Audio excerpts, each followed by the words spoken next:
Assalamualaikum students, hope you all be doing great. Welcome to Academy Academy. Is आपका में this side your teacher. So students, आज हम second year biology का second last chapter जो है उसको इंशाल्लाह करेंगे कवर इस लेक्चर के अंदर।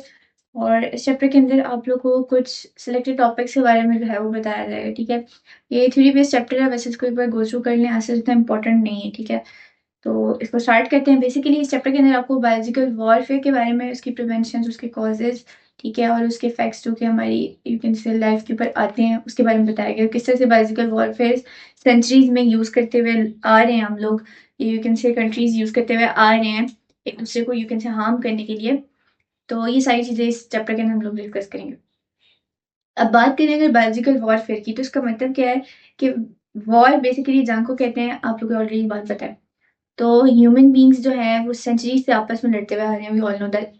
ठीक है, आपस में यू कैन से जंगें हुई हैं, वर्ल्ड वॉर 1 हुई है, फिर वर्ल्ड वॉर 2 हुई है। तो ये जो सारी यू कैन से वॉर्स कन्फ्लिक्ट्स वगैरह थी, उसमें एक बहुत बड़ी हिस्ट्री है। ठीक है, मुख्तलिफ कंट्रीज ने एक दूसरे को थ्रेट करने के लिए, एक दूसरे को डिफीट करने के लिए मुख्तलिफ किस्म की स्ट्रैटेजीज अपनाई हैं। ठीक है, कुछ टूल्स भी यूज़ करते हैं, ट्रेडिशनल वॉरफेयर होते थे उस ज़माने में। ठीक है, जिसमें ये होता था कि लाइक आर्मीज के थ्रू जो है वो होती थी जंग, और उस टाइम क्योंकि इतनी एडवांसमेंट नहीं थी। उसके अलावा एक दूसरे को थ्रेट करने के लिए जो है वो ये लोग मुख्तलिफ किस्म की टेक्निक्स वगैरह को यूज़ करते थे। ठीक है, अब अगर आज आज की अगर प्रेजेंट दौर की बात करें तो आज तो ये बहुत ज़्यादा एडवांस हो चुकी है। अब तो बहुत ज़्यादा ऐसी ऐसी इक्विपमेंट आ गई हैं कि जो मिनटों में यू कैन से मिलियंस ऑफ पीपल को डिस्ट्रॉय कर सकते हैं। ठीक है, अब ये तो बेसिकली है हमारे पास बायोलॉजिकल वॉरफेयर। अब बायोलॉजिकल वॉरफेयर से मुराद ये है कि यूजिंग बायोलॉजिकल यू कैन से क्या कह सकते हैं एजेंट्स, बायोलॉजिकल एजेंट को यूज करते हुए हम क्या करते हैं कि जो एनिमी है उसको हार्म देते हैं। वो किस तरह से हो सकता है कि लाइक बैक्टीरिया, वायरसेस या टॉक्सिन जो है वो इंटेंशनली जो कि डिजीज कॉज करते हैं उनको एनिमी पे यू कैन से छोड़ दिया जाए, या किसी भी तरह से एनिमी को जो है वो उनसे इंड्यूस करवा दिया जाए, और इससे क्या होगा कि एनिमी जो है वो वीक हो जाएंगे। ठीक है, ये बेसिकली बायोलॉजिकल वॉरफेयर कहलाती है। अब ये एजेंट्स जो है ये वेपन्स के तौर पे इस्तेमाल किए जाते हैं, अटैक करते हैं। और जो कन्फ्लिक्ट और वॉर के दौरान क्या होता है कि जो सामने वाली पार्टी है, एनिमी है, उसको जो है वो वीक करने के लिए यूज होता है। बेसिकली उनका गोल क्या होता है कि फियर क्रिएट हो। ठीक है, और जो एरिया उसके अंदर जो है वो लोग परेशान हो जाए, डिस्टर्बेंस हो जाए, बहुत ज़्यादा इकोनॉमी डैमेज हो, क्योंकि जाहिर सी बात है जब पॉपुलेशन जो है उसमें कोई इस तरह की डिजीज फैल जाएगी जो कि अनक्योरेबल है, जिसका कोई ऐसा क्योर नहीं है। ठीक है, और जो बहुत ज़्यादा जल्दी से स्प्रेड करती है और बहुत ज़्यादा डैमेज कॉज करती है, उसकी वजह से ओवरऑल कंट्री की इकोनॉमी इफेक्ट होगी। वो यू कैन से उनको डॉज देने के लिए भी होता है कि वो खुद ब खुद ही वीक पड़ जाए, उनके ऊपर जो है वो गलबा पाना आसान हो जाए। ठीक है, इसको कहते हैं बायोलॉजिकल वॉरफेयर।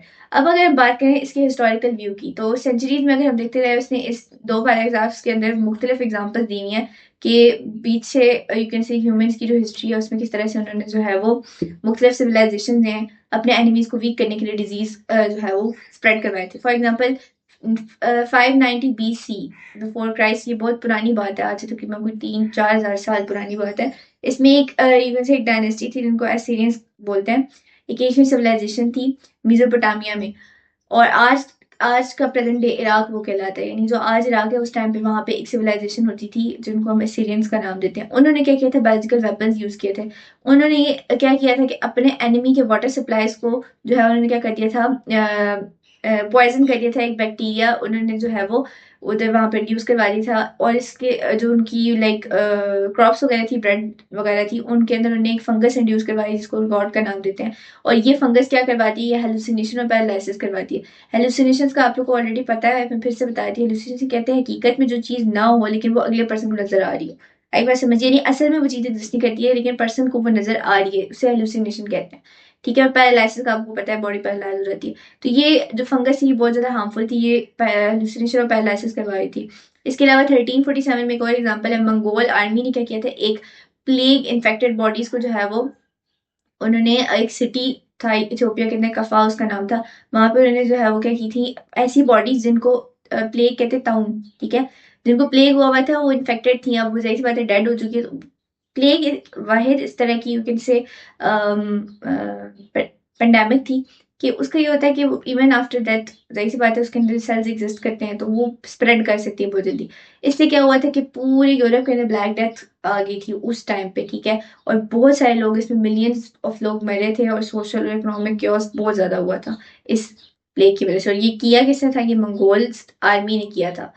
अच्छा, नेक्स्ट बात करते हैं एक और से एग्जांपल दी हुई 16th सेंचुरी में, जब क्या हुआ था कि स्पेनिश जो है, यानी जो स्पेनिश पीपल थे, उन लोगों ने क्या किया था कि अमेरिकन के ऊपर कंट्रोल करने के लिए उन्होंने एक ट्राई मारी थी। तो उन्होंने क्या किया था, स्मॉल पॉक्स, उन्होंने वहाँ के जो नेटिव लोग हैं, इंडिजीनियस नेटिव लोग यानी आबाई लोग, जो वहाँ पे नॉर्मल लोग रहते थे, उनको उन्होंने स्मॉल पॉक्स जो है वहाँ पे पर्पजली उन्होंने जो है वो क्लोन करवा दिया। इसकी वजह से क्या हुआ कि बहुत सारे डेथ्स हुई, ठीक है, काफी सारी जो कम्युनिटीज है वो वीक होगी, ज्यादा स्प्रेड कर गई ये बीमारी। और इसकी वजह से क्या हुआ था कि उनको जो है वो लाइक कंट्रोल ही नहीं रहा था गवर्नमेंट का उस एरिया के ऊपर।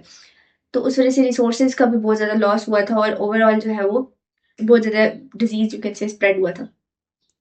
नेक्स्ट 1763 में क्या हुआ था कि ब्रिटिश ने क्या किया था, ब्लैंकेट्स उन्होंने जो है वो ऐसी दी थी जानबूझ के, जिनके अंदर स्मॉल पॉक्स था नेटिव अमेरिकन ट्राइब्स को। जिसकी वजह से क्या हुआ था, जब फ्रेंच और इंडियन वॉर चल रही थी उसके दौरान वहां पे पूरे एरिया में जो है वो एक स्पेयर किस्म की आउटब्रेक आ गई थी स्मॉल पॉक्स की, जिसकी वजह से बहुत ज्यादा जानें जो है वो गई थी।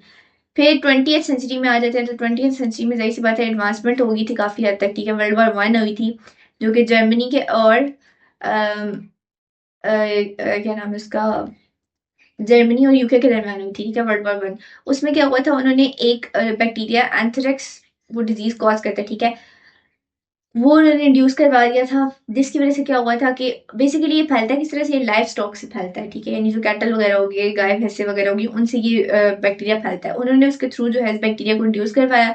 इससे इतनी ज्यादा सक्सेस नहीं हुई, लेकिन बायोलॉजिकल वॉरफेयर स्टार्ट जरूर हो गया था, उसकी बिगिनिंग जरूर जो है वो हो सकी थी। नेक्स्ट वर्ल्ड वॉर टू में क्या हुआ था, जापान और बेसिकली ये जापान और अमेरिका के दरमियान वर्ल्ड वॉर टू हुई थी, ठीक है।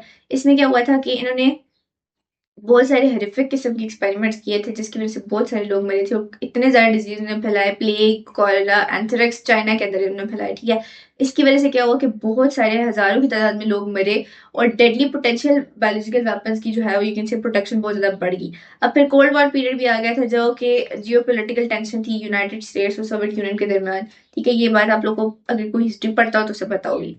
और इसमें लाइक वो था कि उस वजह से जब एक कोल्ड वॉर पीरियड आया था, यानी जंग थोड़ी देर के लिए रुक गई थी, उसकी वजह से क्या हो गया था, इन लोगों ने वहां पे फिर एक और पैथोजन वहां पे इन्होंने इंड्यूस करवा दिया, स्मॉल पॉक्स एंड टुलायरमिया। अब ये जो टुलायरमिया, ये भी बेसिकली एक वायरस ही है, और ये स्किन इन्फेक्शन होता है।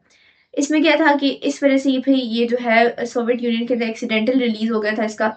एक्सीडेंटल रिलीज से मुराद ये कि जानबूझ के नहीं किया गया, गलती से ये रिलीज हो गया, और फिर एंथ्रेक्स स्पोर्स जो है वो मिलिट्री फैसिलिटी में इतने ज्यादा फैल गए, उसकी वजह से बहुत ज्यादा लोग मरे। इसकी वजह से फिर पूरा जो इंसिडेंट है उसकी वजह से बायोलॉजिकल वॉरफेयर जो है वो प्रॉपर तरीके से स्टार्ट हुआ था वर्ल्ड वॉर टू के अंदर as compare to world war one. यानी वर्ल्ड वॉर टू के अंदर ज्यादा बायोलॉजिकली यू कैन से नुकसान हुआ था। 2001 में क्या हुआ था कि ऐसे लेटर्स जिनमें एंथ्रेक्स स्पोर्स थे उनको सेवरल मीडिया आउटलेट्स को भेजा गया था, गवर्नमेंट ऑफिस को भेजा गया था यूएसए के अंदर। अब उनके अंदर एंथ्रेक्स स्पोर्स है। इसकी वजह से क्या हुआ कि 5 पीपल जो है कि उससे मर गए, और काफी सारे से इन्फेक्ट हुए थे। और अब कहने की बात यह है कि लाइक उन्होंने सर से क्यों किया, उन्होंने गवर्नमेंट ऑफिशियल्स को, ठीक है, मीडिया आउटलेट्स, यानी जो कोर होती है ना किसी भी कंट्री की, उन ऑफिशियल्स को उन लोगों ने जानबूझ के ऐसे लेटर्स भेजे सो दैट वो लोग बीमार हो जाए या मर जाए, जिसकी वजह से क्या हो, कंट्री की जो इकोनॉमी है या कंट्री का जो स्टेबिलिटी है वो जो है वो वीक पड़ जाए। ठीक हो गया। सो ये थी पूरी एक हिस्ट्री। नेक्स्ट अब आ जाते हैं current state of biological warfare, यानी आजकल के जमाने में बायोलॉजिकल वॉरफेयर का क्या यू कैन से इफेक्ट है। अब आजकल यू के टेक्नोलॉजी, बायोटेक्नोलॉजी बहुत ज्यादा एडवांस हो चुकी है, तो अब जेनेटिक मॉडिफिकेशन भी हो रही है, जिसकी वजह से क्या है कि अब पैथोजेंस को मजीद टॉक्सिक बनाया जा सकता है, उनको ज्यादा रेजिस्टेंट बनाया जा सकता है, उनकी स्प्रेड करने की एबिलिटी को बढ़ाया जा सकता है, क्योंकि अब हम जो है वो जेनेटिकली भी उनके अंदर एडवांसमेंट कर सकते हैं। अब मॉडर्न इसकी वजह से एक कंसर्न क्या बना है कि रिसर्चर्स ने एक सिंथेटिक वर्जन ऑफ पोलियो 2002 में जो है वो इंड्यूस करवाई थी। अब इसका प्रोबेबिलिटी या पॉसिबिलिटी ये थी कि ये जो है वो सिंथेटिक पैथोजन था, और ये जो है बायो वेपन के थ्रू तौर पे भी इस्तेमाल किया जा सकता है। यानी ये अब कोई भी कंट्री या कोई भी यू कैन से नेशन है उसको यूज कर सकती है बायो वेपन अपने एनिमी के ऊपर इंड्यूस करवाने के लिए। इसके काफी सारी लाइक कंट्रोवर्शियल एक्सपेरिमेंट्स आ रहते हैं, फिर इसमें काफी सारे एथिकल कंसर्न्स आ रहते हैं, ठीक है। इन्फ्लुएंजा वायरस की भी एक इस तरह की एग्जांपल है जो कि मैमल्स में यूज करवाया जाता है, ठीक है। और इससे काफी सारी डुअल यूज रिसर्च की जो है वो यू कैन से खतरात पैदा होगी, क्योंकि इससे एथिकल कंसर्न होते हैं। फिर क्या है कि गवर्नमेंट को अब चाहिए कि यार वो लोग जो है इस चीज को कंट्रोल करें, डिफेंड करें बायोलॉजिकल अटैक्स को। इंटरनेशनल आर्ग्यूमेंट्स होते हैं इस बात पे। BWC एक बायोलॉजिकल वेपन कन्वेंशन एक पूरी एक ऑर्गेनाइजेशन है जिसके अंदर ये सारी चीजें डिस्कस होती हैं, लेकिन फिर भी रिस्क तो रिस्क रहता है, क्योंकि एक चीज एग्जिस्ट करती है तो उसको यूज करना कोई भी यूज कर सकता है, हम उस चीज को परमानेंटली रोक नहीं सकते, किसी को लाइक माउंट तो हम लोग कर नहीं सकते। इसके ऊपर रूल्स और रेगुलेशन ये इम्प्लीमेंट की जाती है, वो भी लोग आराम से तोड़ लेते हैं। तो आजकल के हालात, प्रेजेंट हालात के पेश नजर यू कैन से बस कुछ नहीं कह सकते। फिर आ जाते हैं next impacts of biological warfare. इसमें यह है कि इसका क्या इफेक्ट आता है सोसाइटी के ऊपर, ठीक है। इसकी वजह से जाहिर सी बात है, जब बायोलॉजिकल वॉरफेयर होगा तो उसकी वजह से पूरी सोसाइटी के जो इकोनॉमिक लॉसेस होंगे, यू कैन से बहुत ज्यादा बदअमनी हो जाएगी, ठीक है, और पॉलिटिकल इंस्टेबिलिटी भी होगी। हेल्थ क्राइसिस ऑफ कोर्स सबसे ज्यादा मेजर इशू ये होगा कि हेल्थ बहुत ज्यादा मुतासर होगी लोगों की। इसकी वजह से क्या होगा कि जितने प्लान रिलीज होंगे, जितने मतलब ऑलरेडी उन लोगों ने सोचा कि हाँ इतना हमने वहाँ पे पैथोजन रिलीज करवाने, इतना हमने वहाँ पे तबाही मचानी है, उससे डबल ट्रिपल भी हो सकती है, क्योंकि ये डिपेंड करता है उसके स्प्रेड पे। मतलब अगर उन्होंने फॉर एग्जांपल एक सिटी को उन्होंने टारगेट किया था, लेकिन अब जाहिर सी बात है सिटी टू सिटी कनेक्शन तो होता है, अब एक सिटी के थ्रू दूसरी सिटी में भी ये चीज चली गई, ठीक है, और उससे फिर काफी ज्यादा नुकसान होता है, यानी इसका इम्पैक्ट इसकी प्लानिंग से ज्यादा होता है, यानी जितना प्लान किया होता है उससे डबल या triple you can say impact society पे आता है। नेक्स्ट आ जाते हैं pathogen as a weapon of biological warfare, यानी अब पैथोजन को एज अ वेपन किस तरह से इस्तेमाल किया जाता है, इसकी कौन कौन सी एग्जांपल्स है वो नीचे से दी है। सबसे पहले बैक्टीरिया, एक बैक्टीरिया है जिसका नाम है बेसिलस एंथ्रेसिस, ठीक है, ये एक बेसिकली बैक्टीरिया है जिसको एंथ्रेक्स का नाम दिया जाता है, ये बहुत नोटेबल एग्जांपल है।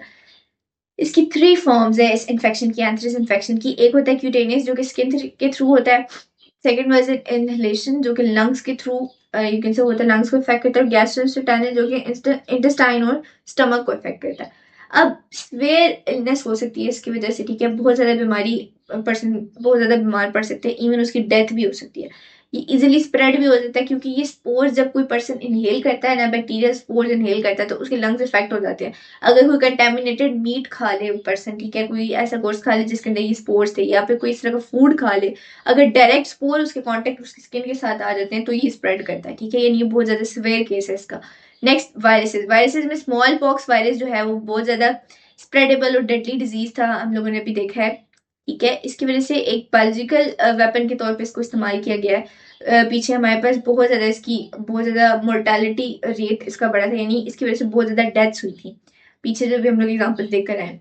ठीक है, ये दो तरह की इसने यहाँ पे वायरसेस और बैक्टीरिया की बताई। नेक्स्ट डिलीवरी मेथड्स, यानी किस तरह से ये जो हमारे पास बायो वेपन्स हैं इनको किस तरह से जो है वो एनिमीज प्रोड्यूस करवाया जाता है। इसके तीन चार तरीके हैं। एरोसोल्स के थ्रू, यानी कोई लार्ज ग्रुप ऑफ पीपल को करना है तो उन पे स्प्रे कर दिया, जैसे वो एक होता है क्या बोलते हैं उसको, आंसू गैस, आप लोगों ने नाम सुना हो, कहीं पे एहतजाज हो रहा हो तो लोगों को आपस में डिस्पर्स करने के लिए वो रिलीज की जाती है, तो वो एक एरोसोल है बेसिकली। उससे क्या होता है, आईज में इन्फ्लेमेशन होती है, आंखों से आंसू आते हैं, इसलिए उसको आंसू गैस बोलते हैं। आईज इन्फ्लेम्ड होती है, उनमें जलन होने लग जाती है, ठीक है, तो वो एक एरोसोल है। जिस तरह से वो स्प्रेड करती है ना, इस तरह से एरोसोल की फॉर्म में जो है वो क्या कर सकते हैं, पैथोजन को रिलीज कर सकते हैं टाइनी ड्रॉपलेट्स में। इसकी वजह से क्या होगा, जो लोग होंगे वो उसको इनहेल कर लेंगे, ठीक है, उनको रेस्पिरेटरी इन्फेक्शन हो सकता है, और लंग्स के थ्रू वो पूरी बॉडी में भी ट्रैवल कर सकते हैं, कहीं पे भी जाकर कुछ भी कर सकते हैं, ठीक है। डिलीवरी व्हीकल जो है वो बेसिकली उनके पास बॉम्ब्स की फॉर्म में भी वो कर सकते हैं, यानी एक बॉम्ब के अंदर वो लोग जो है वो एरोसोल डाल दें, फिर उसको जो है वो जब इनसे टारगेट करें तो वो जहाँ पे जाके गिरेगा वहां पे फिर वो जो है पूरे एरिया पे वो फैल जाएगा, ठीक है।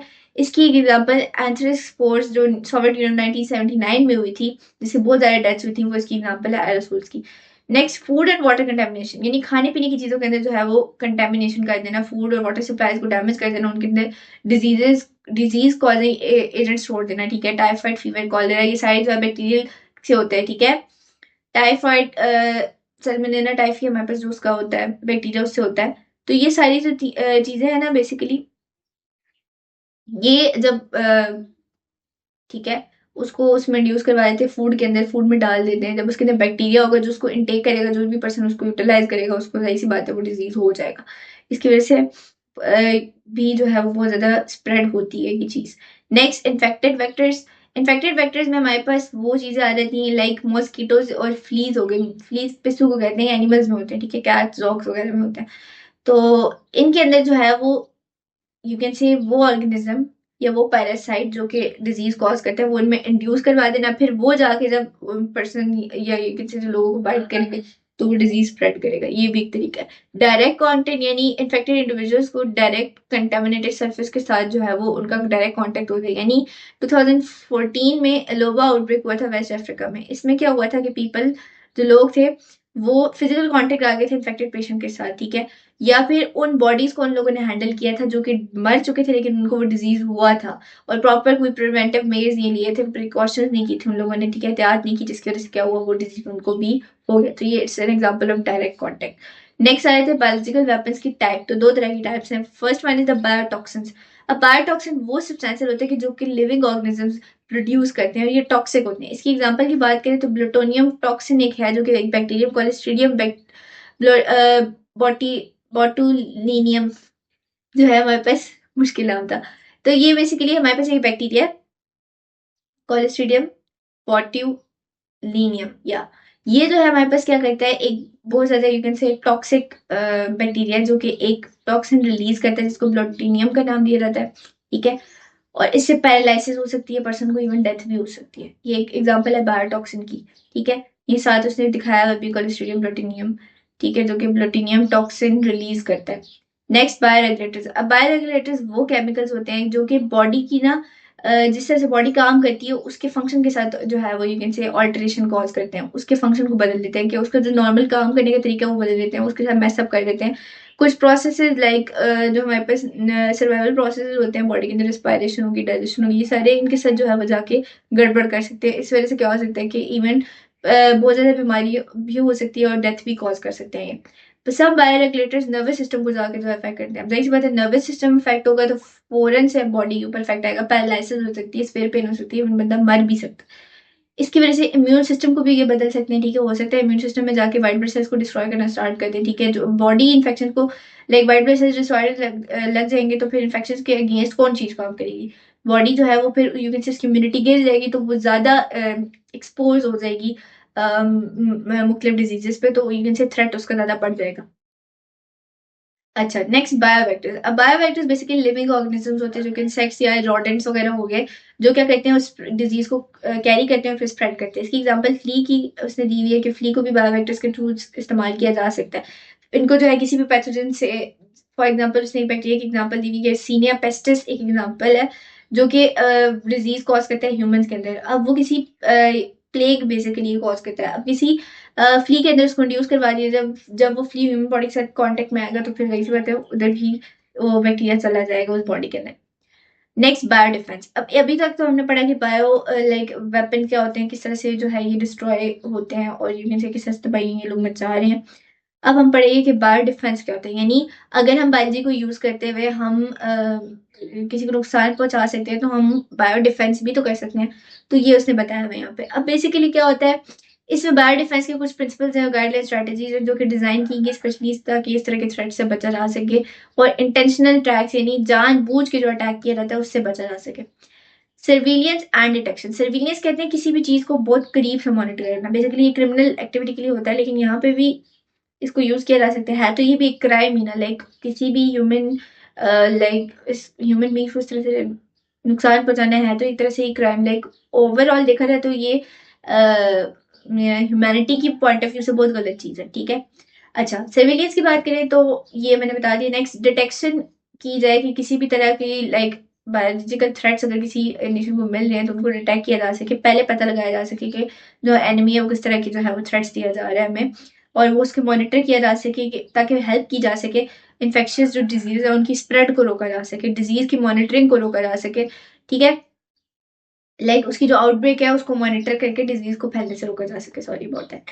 अच्छा, अब इसमें काफी सारे एग्जांपल्स दी हुई है। 2001 में एंथ्रेक्स अटैक्स जो हुआ था 90 यूएसए के अंदर, उससे काफी सारे एंथ्रेक्स स्पोर्स जो है वो यू कैन से उनको मेल रूम्स के अंदर डिटेक्ट किया गया था ताकि उसका स्प्रेड रोका जा सके। डिटेक्शन टेक्नोलॉजीज में लाइक स्पेसिफिक पैथोजेंस को एडवांस बायो सेंसर के थ्रू जो है वो डिटेक्ट किया जाता है।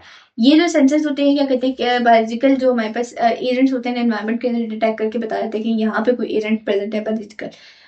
इसमें क्या होता है कि सोल्जर्स जो है वो हमारे पास लेके इसको कैरी करते हैं हर जगह पे, सो दैट वहां पे कहीं पे भी उनको आइडिया हो कि यार यहाँ पे कोई पैथोजन है तो वो सेंसर फौरन से उनको जो है अलर्ट करते हैं। नेक्स्ट कम्स प्रिवेंशन, यानी प्रिवेंटिव मेजर्स लिए जा सकें, किस तरह से हम इसके लिमिट कर सकें इसके इम्पैक्ट को। ठीक है, इसमें काफी सारे आ सकते हैं, लाइक अगर किसी पर्सन को हो गई है बीमारी तो उसको हम क्वारंटाइन कर दें। कोविड-19 आप लोगों को पता है, हम सबको पता है, हमारी जनरेशन का इवन से अ, वो पेंडेमिक है जो हमने अपनी आंखों से देखा है। तो उसमें भी क्या किया था कि क्वारंटाइन कर देते हैं पेशेंट को, उसको बाकी दुनिया से आइसोलेट कर देते हैं सो दैट जो डिजीज है वो स्प्रेड ना करे। ये एक प्रिवेंटिव मेजर आ जाता है इसके अंदर। प्रिपेयर्डनेस में हमारे पास वो चीज़ आती है कि पहले से तैयारी करके रखना कि अगर कोई बायोलॉजिकल थ्रेट आ ही जाता है तो उससे किस तरह से ल्यूकेन से ओवरकम किया जा सकता है, उसको किस तरह से डिफ्यूज किया जा सके। ठीक है, इसमें हमारे पास इमरजेंसी ट्रीटमेंट्स आ जाती हैं बायोलॉजिकल थ्रेट्स को जो है मैनेज करने के लिए। किस तरह के like professional health care professional जो होते हैं उनको रखा जाता है, इस तरह के लोगों को रखा जाता है जो कि इस तरह की सिचुएशंस को अच्छे से हैंडल कर सके। यानी पहले से तैयार होकर रहो कि ऐसे कोई आउटब्रेक होती है तो फ़ौरन से पेशेंट्स को ट्रीट किया जा सके और उसकी स्प्रेड को रोका जा सके।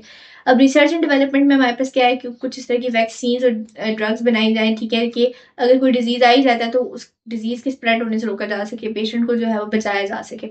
बायोसेफ्टी बायोसिक्योरिटी में भी हमारे पास यही सारी चीज़ आती है कि पैथोजेंस जो हैं उनको हैंडलिंग में लाइक किस तरह से उनको हैंडल किया जा रहा है, वो स्प्रेड ना हो जाए। लेबोरेटरीज के अंदर स्ट्रिक्ट सेफ्टी रूल्स होते हैं ताकि कोई भी एक्सीडेंटली कहीं ऐसे ना हो जाए कि कोई बैक्टीरिया स्प्रेड हो जाए, कोई पैथोजन रिलीज हो जाए जिसकी वजह से बाकियों को नुकसान हो। ठीक है, नेक्स्ट एक चीज़ आ जाती है ओमिक्स। अब ये एक नई चीज़ है। ओमिक्स बेसिकली हमारे पास इस एक ब्रांच है, ठीक है, जिसमें हमारे पास जीनोमिक्स, ट्रांसक्रिप्टोमिक्स, प्रोटियोमिक्स और मेटाबोलोमिक्स आ जाते हैं। ठीक है, अभी ओमिक्स ओमिक्स ओमिक्स हो रही है तो अभी हम नीचे पढ़ेंगे सारों को बारी बारी। बेसिकली इसमें होता क्या है कि लाइक टेक्नोलॉजीज को पढ़ा जाता है। ठीक है, किस तरह से हम डीएनए किसी भी ऑर्गेनिज्म को यूज करते हुए या कैसे उसके जेनेटिक मटेरियल को यूज करते हुए उसके हम किस तरह की एडवांसमेंट कर सकते हैं। फर्स्ट ऑफ ऑल इसमें जीनोमिक्स आ जाता है और ये जो फील्ड है लाइक ये ना रिसर्च में बहुत ज़्यादा आगे है और टेक्नोलॉजिकल डिवाइसेस अब इसकी वजह से जो है बहुत ज़्यादा एडवांसमेंट हो गई है। ठीक है, तो अब जीनोमिक्स की बात करें तो basically complete set of DNA है ये। डीएनए ऑफ ऑर्गेनिज्म यानी पूरी एक डीएनए को जो है वो स्टडी किया जाता है इसके अंदर, जिसमें इसके सारे जीन्स आ जाते हैं। ठीक है, इसकी सीक्वेंसिंग आ जाती है, इसकी मैपिंग आ जाती है, एनालाइजिंग आ जाती है जीनोम की, और इसकी जेनेटिक वेरिएशंस पढ़ी जाती हैं कि किस तरह से किसी भी डिजीज के अगेंस्ट जो है वो इसके ऊपर क्या इफेक्ट आ सकते हैं, हेल्थ प्रोबेबिलिटी चेक की जाती है। ठीक है, मोस्ट सिग्निफिकेंट एग्जांपल इसकी ह्यूमन जीनोम प्रोजेक्ट है। ठीक है, आप लोगों ने ऑलरेडी शायद ये पढ़ा हो कहीं पे फर्स्ट ईयर में या शायद अभी सेकेंड ईयर में पढ़ेंगे। हाँ, बायोटेक्नोलॉजी के चैप्टर में पढ़ा है ह्यूमन जीनोम प्रोजेक्ट। ठीक है, जो कि 2003 में स्टार्ट हुआ था। ये बेसिकली पूरा ह्यूमन जीनोम का था कि हमारी ह्यूमन डीएनए के अंदर किस किस तरह के जीन्स प्रेजेंट हैं, उन सबको एक यू कैन से एक मैप बना के रख दिया था। इसकी वजह से पर्सनलाइज मेडिसिन जो है उसका जो है वो रोड मैप बन गया काफ़ी ज़्यादा। लाइक ट्रीटमेंट्स जो है वो एडवांस हो गए, उसकी वजह से काफ़ी सारे जेनेटिक मेकअप्स आए, यानी जीन्स के अंदर चेंजेस करना ज़्यादा आसान हो गया क्योंकि अब हमें एक you can say road map मिल गया, एक हमें सामने नजर आ गया कि हाँ ये चीज हमारे डीएनए में प्रेजेंट है, फिर उनके अंदर चेंजिंग करना आसान हो गया। ठीक हो गया। जीनोमिक्स की बात करें तो ये जो हमारे पास इसमें लाइक वैल्यूएबल इंसाइट्स आ जाते हैं, एप्लीकेशन आ जाते हैं जो कि कैपेबिलिटीज को यू कैन से एनहांस करते हैं। फॉर एग्जांपल इसकी अगर हम दें जेनेटिक डिजीजेस को क्योर करने के लिए हमें जेनेटिक इन्फॉर्मेशन की जरूरत होगी। अभी भी ये चीज़ यू कैन से हमारे पास एक चैलेंज ही है बायोटेक्नोलॉजी के अंदर कि किस तरह से हम जेनेटिक डिजीज को क्योर कर सकें। ठीक है, इसमें हमारे पास लाइक किसी भी जेनेटिक डिजीज को क्योर करने का अभी तक हमारे पास कोई तरीका नहीं आया, लेकिन जीनोमिक्स की जो फील्ड है वो एक होप है कि अगर इसमें मजीद एडवांसमेंट होती है तो might be possible coming decades के अंदर हम लोग जो है वो जो जेनेटिक डिजीज होते हैं उनको भी क्योर करना सीख जाएं, या यू कैन से उनको इस तरह का यू कैन से ट्रीटमेंट आ जाए कि जेनेटिक डिजीज को भी जो है वो क्योर किया जा सके। नेक्स्ट आता है ट्रांसक्रिप्टोमिक्स। अब ट्रांसक्रिप्टोमिक्स ट्रांसक्रिप्शन से लफ्ज निकला है आरएनए। इसमें सारे आरएनए मॉलिक्यूल्स के बारे में पढ़ा जाता है कि इसमें ये पढ़ा जाता है कि आरएनए किस तरह से चेंज होता है, उसके किस तरह कौन कौन से इफेक्ट आते हैं, और अगर कोई चेंजिंग होती है तो उससे आरएनए पे क्या इफेक्ट आता है। इससे क्या है एक्सप्रेशन जो है वो आता है यू कैन से डिफरेंट हमारे पास जेनेटिक डिजीज होते हैं जिसमें कैंसर सेल आ गया, कैंसर सेल को नॉर्मल सेल के साथ कंपेयर किया जा सकता है। पोटेंशियल टारगेट्स और ट्रीटमेंट को जो है वो ढूंढा जा सकता है कि किस तरह से हम लोग है किसी भी स्पेसिफिक पैथोजन या किसी भी स्पेसिफिक जो डिजीज है उसके अगेंस्ट किस तरह से टारगेट किया जा सकता है। ठीक है, इससे हमारे पास ये भी जो एनवायरमेंटल कंडीशंस है, स्ट्रेसेस हैं, ठीक है, ड्रॉट हो गया, जो कहत होता है, या कोई डिजीज फैल गया, इस सारी चीजों को भी जो है वो इसके अंदर हम देखा जा सकता है। इसकी वजह से क्या हुआ कि डीपर अंडरस्टैंडिंग आ गई किस तरह से जीन फंक्शन करता है, उसकी रेगुलेशन किस तरह से होती है। लेकिन ये इंपॉर्टेंट है कि हम जीन एक्सप्रेशन को पहले आइडेंटिफाई करें कि किसी भी सेल के अंदर जो कम्प्लेक्स एक्टिविटी हो रही है उसके अंदर वो क्या रोल प्ले कर रहा है। इस इंटरप्रिटेशन और इस डाटा की जो है वो हम लाइक से यूज किया जा सकता है और इसको कंपेयर किया जा सकता है दूसरी ओमिक डाटा के साथ। यानी किसी एक जीन के डाटा को हम लोग दूसरे जीन के साथ जो है वो कंपेयर करके दोनों जीन्स की जो है आपस में सिमिलरिटीज डिफरेंसेस को देख सकते हैं, उनके दरमियान क्या चेंजेस हैं, एक जीन में क्या चेंज है दूसरे में क्या है, अगर ये वाला चेंज इस तरह से ऑल्टर कर दिया जाए तो क्या इफेक्ट आएगा, ये सारी चीजें हम पढ़ सकते हैं। अब प्रोटियोमिक्स में हम प्रोटीन्स के बारे में पढ़ते हैं, लार्ज स्केल स्टडी होती है प्रोटीन्स की, उनमें के स्ट्रक्चर्स फंक्शन सारा कुछ हम लोग जो है वो डिस्कस करते हैं। अब ये बात करें बेसिकली प्रोटीन हमें पता है मेन मॉलिक्यूल है हमारे सेल के अंदर, ठीक है, जो कि काफी सारे सेलुलर फंक्शन परफॉर्म कर रहे होते हैं। इवन डिजीज मैकेनिज्म में प्रोटीन ही इन्वॉल्व होते हैं। इस बात है 80% हमारी बॉडी ये से जो सेल्स होते हैं वो इससे मिलकर बने होते हैं। अब बायोमेकर्स जो डिजीज है ना, बायोमार्कर्स के तौर पर इनको यूज किया जाता है। कुछ इस तरह की डिजीज लाइक जो हमारे पास अल्जाइमर हो गया, ठीक है, कैंसर हो गया, ये दोनों इस तरह के जेनेटिक डिजीज है, ठीक है, जेनेटिक भी होते हैं बाजू का, तो ये लाइक जेनेटिक नहीं भी होते हैं, लेकिन दोनों डिजीज इस तरह के हैं जो कि अर्ली डायग्नोसिस रिक्वायर्ड होती है। यानी कैंसर जो है अक्सर ऐसा होता है कि कैंसर अब तो खैर काफी एडवांसमेंट आ गई, पहले पता चल जाता है, बट मोस्टली ऐसे होता था, काफी हद तक ऐसा होता था कि थर्ड या फोर्थ स्टेज पे पेशेंट पहुंच जाते हैं, यानी अब बचने की उसकी कोई उम्मीद नहीं रहती, तब कहीं जाकर कैंसर क्योर होता है। अब तो खैर इनिशियल ट्रीटमेंट हो जाता है, इनिशियली डायग्नोसिस भी हो जाता है। अब क्यों हो जाता है? क्योंकि प्रोटियोमिक्स आ गई एक चीज, यानी हम लोग प्रोटीन्स को स्टडी करते हुए ये चीज उसकी अर्ली डायग्नोसिस को हम जो है वो चेकआउट कर सकते हैं कि पहले पता चल जाए, जल्दी पता चल जाए कि पर्सन को डिजीज हो चुका है। ठीक हो गया। इससे फिर क्या होता है, जाहिर सी बात है, जब पहले जल्दी अर्ली डायग्नोसिस होगी तो फिर अर्ली ट्रीटमेंट स्टार्ट होगा और पर्सन की यू कैन से बचने के चांसेस इनहांस होंगे। सही हो गया। Next comes metabolomics. अब मेटाबोलॉमिक्स बेसिकली क्या है, मेटाबोलाइट्स के बारे में पढ़ा जाता है इसके अंदर कि किस तरह के मेटाबोलाइट्स किसी भी सेल में पाए जाते हैं। अब मेटाबोलाइट्स होते हैं क्या, सेलुलर प्रोसेस के एंड प्रोडक्ट्स होते हैं, यानी कोई भी सेलुलर प्रोसेस है, चाहे रेस्पिरेशन है या कोई भी सिंथेसिस है, उसके बाद जो हमारे पास एंड प्रोडक्ट रहता है वो मोस्टली मेटाबोलाइट ही होता है। और इसका जो फिजियोलॉजिकल स्टेट है ना, ये बताता है कि सेल और ऑर्गेनिज्म के अंदर जो है वो किस तरह की पिक्चर एग्जिस्ट करती है, यानी उसका जो स्टेट है वो ये बताता है कि सेल जो है वो किस तरह की कंडीशन में, ठीक है। इसकी वजह से अब मेटाबोलियोमिक्स की वजह से अब हम क्या कर सकते हैं कि डिफरेंट डाइट प्लान्स बना सकते हैं। जाहिर सी बात है, अब हम अच्छे से उसको जो है वो स्टडी कर सकते हैं मेटाबॉलिज्म को, तो हम ये पता कर सकते हैं कि अगर हाँ इसमें ये वाला एरर आ रहा है, इसको रिड्यूस करने के लिए हमें ये वाली डाइट लेनी चाहिए, या इस चीज़ को एनहांस करने के लिए ये डाइट लेनी चाहिए, इसको कम करने के लिए ये करना चाहिए, ठीक है। पर्सनलाइज न्यूट्रिशन प्लान बनाना ज़्यादा आसान हो गया, ठीक है, यानी न्यूट्रिशन जो फील्ड है उसके अंदर ये काफ़ी ज़्यादा एडवांसमेंट लेके आई है। इसके अलावा क्या होता है कि लाइक कुछ एक्सटर्नल फैक्टर्स भी इसमें इन्वॉल्व हो जाते हैं, यानी जो डाइवर्सिटी है मेटाबोलाइट्स की, इसकी वजह से थोड़े एथिकल कंसर्न्स भी क्रिएट हो जाते हैं कि हाँ मतलब किसी भी तरह से की हर्डल को लाइक हम ओवरकम करने के लिए पहले उसको चेक करना पड़ता है कि यार ये किस तरह का इशू है, उसको पहले स्टडी करना पड़ता है, फिर उसका की आगे उसके पोटेंशियल का अंदाजा होता है। ये हो गया बच्चों। नेक्स्ट है लास्ट टॉपिक इस चैप्टर का सिंथेटिक बायोलॉजी। अब सिंथेटिक बायोलॉजी एक इंटरडिसिप्लिनरी फील्ड है, ठीक है, जिसमें बायोलॉजी, इंजीनियरिंग और कंप्यूटर साइंस तीनों को जो है वो आपस में इंटरलिंक करके जो है वो नए बायोलॉजिकल पार्ट्स बनाए जाते हैं, डिवाइसेस बनाए जाते हैं, सिस्टम बनाए जाते हैं, रीडिजाइनिंग एग्जिस्टिंग बायोलॉजिकल सिस्टम बनाए जाते हैं ताकि इनको यूज़ किया जा सके फॉर यूजफुल पर्पसेस। इसमें डिजाइन आ जाता है, कंस्ट्रक्शन आ जाता है, नए बायोलॉजिकल इंटाइटल्स भी बनाए जाते हैं, जैसे एंजाइम्स हो गए, जेनेटिक सर्किट्स हो गए, ऐसा जेनेटिक सर्किट आप लोग कहीं हैं, यहाँ पे भी सर्किट आ गया। जेनेटिक सर्किट से मुराद ये है कि कोई भी जीन का यू कैन से एक पूरा बंडल होता है, ठीक है, जिसके अंदर मुख्तलिफ जीन्स प्रेजेंट होते हैं, उसको हम जेनेटिक सर्किट का नाम देते हैं, ठीक है। और इससे काफ़ी सारी जो है हमारे पास लाइक बायोलॉजिकल सिस्टम जो है उनके अंदर नई नई डिज़ाइन जो है वो इंड्यूस करवाए जा सकते हैं, ठीक है। स्टैंडर्ड लाइक बायोलॉजिकल पार्ट्स जो हैं जिनको हम बायोब्रिक्स का नाम देते हैं, अब उनको यूज़ करते हुए हम मुख्तलिफ लाइक नए बायोलॉजिकल सिस्टम्स बना सकते हैं, ठीक है। ये वो वाली बात है कि किसी भी घर को खड़ा करने के लिए हमें जो है वो ईंटों की जरूरत है, इसीलिए इसको बायोब्रिक का नाम दिया गया। यानी आप ईंटें आ गए तो हम किसी भी बिल्डिंग को बना सकते हैं, ठीक है, ईंटें ब्लॉक वगैरह जो भी हो गया। तो अब बायोब्रिक आ गई है तो हम फिर उनको यूज करते हुए हम किसी भी तरीके से उनको बायोलॉजिकल स्ट्रक्चर कंस्ट्रक्ट कर सकते हैं खुद से, ठीक है। इसकी अब एप्लीकेशन आ गई है। यहाँ इन एप्लीकेशन में बात करें तो सिंथेटिक माइक्रोब्स हो गए, माइक्रो ऑर्गेनिज्म लाइक बैक्टीरिया हो गया, यीस्ट हो गया, काफ़ी सारे वैल्यूएबल केमिकल्स जो हैं ये प्रोड्यूस कर सकते हैं, फ्यूल बना सकते हैं, फार्मास्यूटिकल इंडस्ट्री में इनका काम है काफ़ी ज़्यादा, ठीक है। शुगर को जो है एक एज ए बायोफ्यूल यूज़ किया जाता है जो एथेनॉल की फॉर्म में, और फिर क्या होता है कि फॉसिल फ्यूल जो है उसका एक ऑल्टरनेटिव भी बनाया गया इसकी वजह से, ठीक है। ह्यूमन इंसुलिन को इकोलाई में इंड्यूस करवा के हम जो है वो इंसुलिन बना सकते हैं और फिर इसको मेडिकल यूज़ के थ्रू तौर पे यूज़ किया जा सकता है, क्योंकि हम पता है डायबिटीज़ के पेशेंट होते हैं उनको इंसुलिन लगानी पड़ती है, तो अब इंसुलिन आर्टिफिशियली इकोलाई के अंदर भी बनाई जा सकती है अगर उसमें ह्यूमन इंसुलिन इंड्यूस करवा दिया जाए आर्टिफिशियली। तो ये किससे होता है, सिंथेटिक माइक्रोब्स के थ्रू ही होता है।